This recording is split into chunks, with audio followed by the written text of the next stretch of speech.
I'm Alex Roati. I'm an interventional cardiologist. I work with Queensland Cardiovascular Group based on the north side at Holy Spirit Northside Private Hospital. Chest pain is one of the most frequent reasons for presentation, particularly to the emergency centres, but in the general practice it's also one of the most common presenting complaints. There are a number of stress tests available to assess a person with chest pain, starting with the Treadmill test. This is a useful test if you're screening or if a person has a high probability that their pain is cardiac in etiology. The problem with the Treadmill test alone is that there are a high rate of false abnormalities, particularly for the female patient.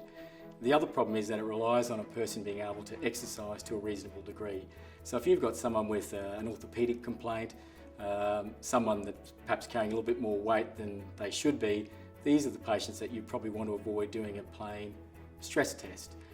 The other group of patients that probably shouldn't be having a stress test would be those that have ECG abnormalities such as left bundle branch block or atrial fibrillation. So for patients that are female in gender, orthopaedic issues, these are the patients that I'd be sending off for what we call a functional stress test. And they include stress echocardiography, which involves echocardiography and a Treadmill test, or there is the X-ray version of the stress test called a myocardial perfusion scan. The myocardial perfusion scan I tend to keep for patients that have ECG anomalies such as the left bundle branch block or atrial fibrillation or orthopaedic conditions. My echo colleagues would also want me to mention dobutamine stress echoes, which are a chemical version of a stress echo where the patient doesn't need to walk on a treadmill. We've got other tests beyond the stress tests, and most importantly we've got CT coronary angiography. It's something that we would also call virtual angiography, where a person has an IV cannula inserted, most commonly into the antecubital fossa, and they have contrast injected, approximately 100 mils, and we can do a CT coronary angiogram. Our group in at St Andrews do a wonderful job for CT coronary angiography.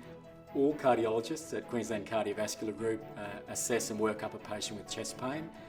I may sound a little biased here, but as an interventional cardiologist I deal with coronary artery disease on a daily basis. If a person has what we think could be angina, which is obviously a cardiac cause of their symptoms, then ultimately they may need to have a coronary angiogram. My suggestion would be that if a person needs a coronary angiogram, they're probably best to come to an interventional cardiologist, because now when we do coronary angiograms, we're not only taking the X-ray pictures, if you want to call it that, but we've got other modalities that we can use to assess coronary plaque at the time.